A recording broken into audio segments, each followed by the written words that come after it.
ஓம் சத்குரு சாய்நாதாய நமோ நமக. எனது முதன்மை பேராசான் மதிப்பிற்கினிய ஆதித்ய குருஜி ஐயாவை வணங்கி இந்த பதிவை இடுகிறேன். பொருள் அமைதியான குணம் கொண்டவர் எந்த ராசியினர்? இந்த கேள்வியை திரும்பவும் படிக்கிறேன். அமைதியான குணம் கொண்டவர் எந்த ராசியினர்? ஒரு வார்த்தையில ஜோதிடத்துல பதில் சொல்ல முடியாது. சரியா? 12 ராசி இருக்கு. இப்ப மேச ராசினா சரராசி, செவ்வாயினுடைய நல்ல ஒரு திடமான ராசின்னு வச்சுக்கோங்களேன். அப்ப அந்த ராசியினர் வேகமா இருப்பாங்க, கோபக்குணம் இருக்கும், ஸ்பீடா செயல்படுவாங்க அப்படின்னா நம்ம சொல்லலாம். ஆனா அதை மட்டும் வச்சு நம்ம சொல்ல முடியாது. சரியா? அப்ப அந்த ராசி லக்கணமும் பொருந்தும் கண்டிப்பான முறையில. குணங்கள் மாறுபடுறதுக்கு வாய்ப்பு இருக்குல்ல. அந்த செவ்வாய் மேச ராசிக்காரரு, மேச லக்கணத்துக்காரர் ரெண்டுமே இருக்குன்னு வச்சுக்கோங்களேன். அவர் வேகமா இருப்பாரு, கோபமா இருப்பாரு அப்படின்னு நம்ம பொதுவானதைத்தான் நமக்கு சொல்லி வச்சிருக்காங்க. ஆனா விதிவிலக்கு இருக்குல்ல. அந்த ராசி அதிபதி இப்ப உதாரணத்துக்கு உச்சமா இருக்காருன்னு வச்சுக்கோங்க. கண்டிப்பான முறையில ராசி அதிபதி உச்சம், அதாவது யோசனை பற்றி செய்ய மாட்டாரு, எந்த செயலையும் செஞ்சுட்டு தான் யோசிப்பாரு. அப்படிங்கிறது இருக்கு. வேகமா, கடும் வேகமா இருப்பாரு, குணங்கள் முரட்டுத்தனமா இருக்கும். மற்ற அமைப்புகளை வச்சு நம்ம பார்க்கணும். 5ஆம் அதிபதியோட நிலையை வச்சு பார்க்கணும். சிந்தனை, புதனுடைய நிலை, அறிவு எப்படி வேலை செய்யுது, அப்படி சிந்திக்கிறாரா, இப்படி தொடுத்துக்கிட்டே போகும். அப்ப மேசராசியில் இருக்கிறவர், அவர் வேகமானவர், அவர் கோபக்காரங்கன்னா தப்பா போயிடும். அந்த ராசி அதிபதி சாந்தமா இருக்காரு, குரு பார்த்துட்டாரு, கோபம் கட்டுக்குள்ள இருக்கும். சனியும் பார்த்துருச்சு, அவர் உண்மையிலேயே வேகமா இருக்க மாட்டாரு, பயந்தாங்கோலியா இருப்பாருன்னு நம்ம சொல்லணும். சனி பார்க்குது, செவ்வாய் சாந்தமாயிருச்சு. அப்ப அவர் ஸ்பீடு இருக்க மாட்டாரு.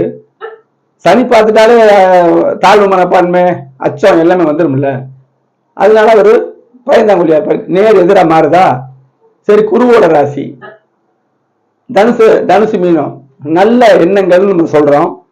தனுசு ராசி ஆன்மீக எண்ணங்கள் தூக்கலா இருக்கும். மீன ராசி நல்லவங்கன்னு சொல்றோம். லக்கணத்தின்படி மாறுறது இருக்கு. இப்ப நம்ம எடுத்துக்கிட்ட தலைப்பு எந்த ராசியினர், லக்கணமும் மீனமா வருதுன்னு வச்சுக்கோங்களேன். ராசியும் மீனமா, லக்கணமும் மீன லக்கணம், மீன ராசி மீன லக்கணம், தனுசு லக்கணம் தனுசு ராசி வருது. உடனே அப்படி சொல்லிட முடியாது. அவர் சாந்தமானவர், பரோபகாரி, எல்லாருக்கும் உதவுற எண்ணங்கள், நல்ல எண்ணங்கள், அதுதான் பொதுவாக எழுதி வச்சிருக்காங்க. ஆனா மாறுறது இருக்கு. நான் எனக்கு தெரிஞ்ச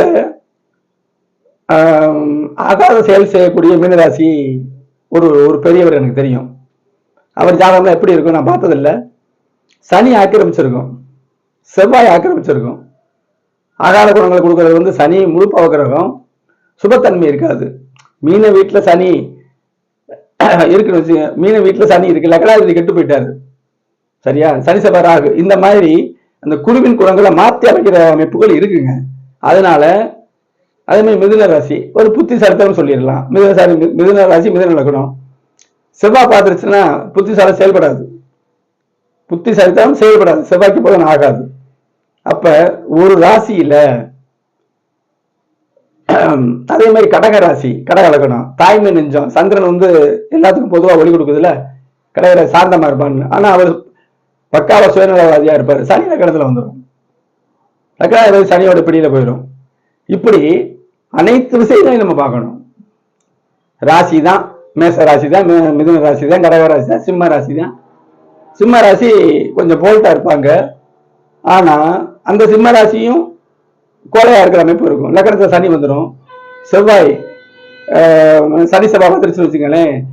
அவங்க அதாவது ஆளுமை திறன் குறைஞ்சிரும், குணங்கள் மாறிடும். சரியா? இப்படிலாம் இருக்குதுங்க.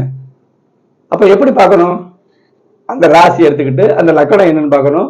ராசி அதிபதி எப்படி இருக்காரு, லக்கண அதிபதி எப்படி இருக்காரு, லக்கண மெஜாரிட்டியா இருக்கா, ராசி மெஜாரிட்டியா இருக்கா, 5ஆம் இடம் பார்க்கணும். சிந்தனையின் மூலமா தான் பேச்சுக்கள் எல்லாமே வரும். புதன் நல்லா இருக்கான்னு பார்க்கணும். கொஞ்ச நாள் யோசிப்பாருல்ல, அந்த புதனும் நல்லா இருக்கணும். இப்படிலாம் இருந்து தசாபதிகள் கூட நம்ம பிறகு பார்க்கலாம். குணத்தை எடுக்கணும். தசாபதிகள் குணத்தை மாத்துறது உண்டு. ஒரு நிலையில ஒரு மாதிரியா இருப்பாரு, ஒரு குறிப்பிட்ட வயசுக்கு மேல குணம் மாறுது பாருங்களேன், தசாபதி அமைப்புகள். ஆனா வெறும் தசாபதி அமைப்பு மட்டும் பின்னடைவை தராது. அப்ப எல்லாத்தையும் காம்பினேஷனை பார்க்கணும்ல. விதிவிலக்குகளை பார்க்காம ஜோதிடத்துல எந்த பலனும் சொல்ல முடியாது. இப்ப நம்ம விளக்குறது போறோம் கிரக பாவக சுபத்துவ பாவத்துவ அமைப்பு படிதான். சாரத்தை வச்சுலாம் எந்த பலனும் கிடையாது. சந்திரனுக்கு தான் சாரம் பார்க்கணும். எதுக்கு? தசாபுத்த அமைப்புகளை பார்ப்பதற்கு. சரி, என்னை பற்றி சொல்றேன். அஸ்ட்ரோ சாய் செல்வம் அப்படிங்கிற எனது யூடியூப் சேனல்ல 1300க்கும் மேற்பட்ட சுபத்துவ பாவத்துவ கோட்பாடுகள் வீடியோக்கள் இருக்குது. சப்ஸ்கிரைப் பண்ணுங்க, லைக் பண்ணுங்க, ஷேர் பண்ணுங்க. உங்களுக்கு எந்த ஒரு விஷயத்துல உங்க ஜாதகத்தை பார்க்கணும்னாலும் இந்த திரையில தெரியக்கூடிய 90 80 57 13 70 அப்படிங்கிற வாட்ஸ்அப் நம்பர் இருக்கு. வாட்ஸ்அப் நம்பர்ல ஜாதகத்தை அனுப்புங்க, முன்பதிவு செய்யுங்க. திருமண பொருத்தம், இந்த சிசேரியன் பண்றது, சரி மற்ற அவசர காரியங்கள் இருக்கு. ஒரு முக்கியமான முடிவு எடுக்கக்கூடிய ஒரு வாரத்தில் இருக்கக்கூடிய அமைப்புகளுக்கு உடனே போய் கேட்டுக்கலாம். சுலோவா தெரிஞ்சுக்கிறணும் அப்படிங்கிற அமைப்புல ஒரு நாட்கள் ஆகும். கிரக வழக்கத்தோட பலன்களை தெரிஞ்சுக்கலாம். திருமண பொருத்தம் ஜாதகத்தை பார்த்த உடனே ஒரு ஜாதகத்தில் அவர் எப்படிப்பட்டவர், வரக்கூடிய மனைவி எப்படி, திருமணத்துக்கு வந்திருக்காங்க மனைவி எப்படி இருக்கும் அப்படிங்கிற ரெண்டாம் இடத்தை பார்க்கணும். குடும்பம், அவரோட குடும்பமே எப்படி இருக்கும் அப்படின்னு பார்க்கணும். முதல்ல பிறந்த குடும்பத்தை காட்டும், அப்புறம் இவர் தனியா குடும்பம் வைக்கிறது அந்த ரெண்டாம் இடம் காட்டும், ரெண்டாம் இடம் அதிபதி காட்டும், 7ஆம் அதிபதி மன வாழ்க்கையுடைய தன்மையை காட்டும், தாம்பத்திய அமைப்பு பார்க்கலாம்.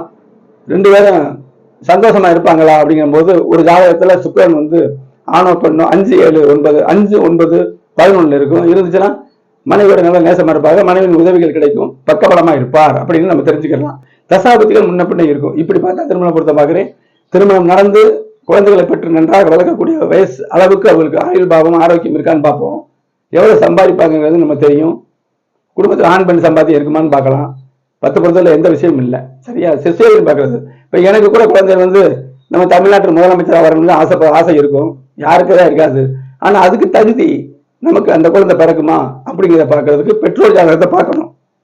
அதுல குரு பகவான் 5ஆம் நிலை இருக்குல்ல, அந்த அமைப்பு எப்படி இருக்குன்னு பார்த்துக்கிட்டு உறுதியாக சிறப்பான முறையில் குறிச்சு கொடுக்கலாம்.